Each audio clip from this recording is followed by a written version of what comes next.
എല്ലാ ദിവസത്തെ പോലെ തന്നെയാണ് ഇന്ന് ദേ ഒരു സ്കൂളിൽ വിടാനുള്ള പരിപാടികളാണ് കേട്ടോ. അപ്പോൾ ഇഡ്ഡലി ഉണ്ടാക്കി, പിന്നെ ലഞ്ചിനവർക്ക് കൊണ്ടുപോകാൻ വേണ്ടി ഗ്രീൻ പീസ് കറിയാണ് ഉണ്ടാക്കിയത്. അങ്ങനെ ഗ്രേസിൻ്റെയും സ്റ്റീവിൻ്റെയും ലഞ്ച് ബോക്സും സ്റ്റീവിൻ്റെ സ്നാക്സ് ബോക്സും അങ്ങനെ കാര്യങ്ങളെല്ലാം പാക്ക് ചെയ്ത് ഗ്രേസിനെ പറഞ്ഞയച്ചു, സ്റ്റീവിനെ കൊണ്ടാക്കി. തിരിച്ചു വരുന്ന വഴിക്ക് ഞാൻ മധുരക്കിഴങ്ങ് മേടിക്കാൻ വേണ്ടി കയറിയതാണ് കേട്ടോ.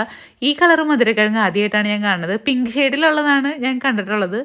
അങ്ങനെ അതേ പിന്നെ ഉച്ചയായപ്പോൾ നമുക്ക് ഗസ്റ്റ് ഉണ്ട്. അപ്പോൾ ഉച്ചയ്ക്കത്തേക്ക് പ്രത്യേകിച്ച് കുക്ക് ചെയ്യാത്ത കാരണം ഞങ്ങളുടെ അഷ്ടമിച്ചിട്ടുള്ള അൺലിമിറ്റഡ് ബിരിയാണി കടയിൽ നിന്ന് ബിരിയാണി ആക്കാം എന്ന് വിചാരിച്ച് ഇവിടേക്ക് എത്തേക്കാണ്. ഇന്ന് നല്ല വെയിലുള്ള ദിവസമാണ് കേട്ടോ. അങ്ങനെ ബിരിയാണിയൊക്കെ ഓർഡർ ചെയ്തു. ഞാൻ വെയിറ്റ് ചെയ്ത് നിന്നു. അങ്ങനെ ബിരിയാണി എത്തിയിട്ടുണ്ട്. അങ്ങനെ വീട്ടിൽ നേരെ എത്തിപ്പിക്കും ബിരിയാണിയുടെയും ചിക്കൻ്റെയും മണ്ണടിച്ചിട്ടാണോന്ന് അറിയില്ല, കുർണിയുടെ വക കുറച്ച് അഭ്യാസ പ്രകടനങ്ങളൊക്കെ ഉണ്ടായിരുന്നു. അങ്ങനെ ഇനി നേരെ അവർക്ക് ഫുഡ് കൊടുക്കട്ടെ ഏട്ടാ. പിന്നെ ഞങ്ങൾ വരശ്ശേരിയിലേക്ക് പോയായിരുന്നു. മാതാവിൻ്റെ പള്ളിയിലേക്ക് കുറച്ച് നേരമൊക്കെ ഇരുന്ന് പ്രാർത്ഥിച്ചു. പിന്നെ തിരിച്ചു വരുന്ന വഴിയിൽ പഴംപൊരി മേടിച്ചു. പിന്നെ നല്ല തണുത്ത സർബത്തൊക്കെ കുടിച്ചു.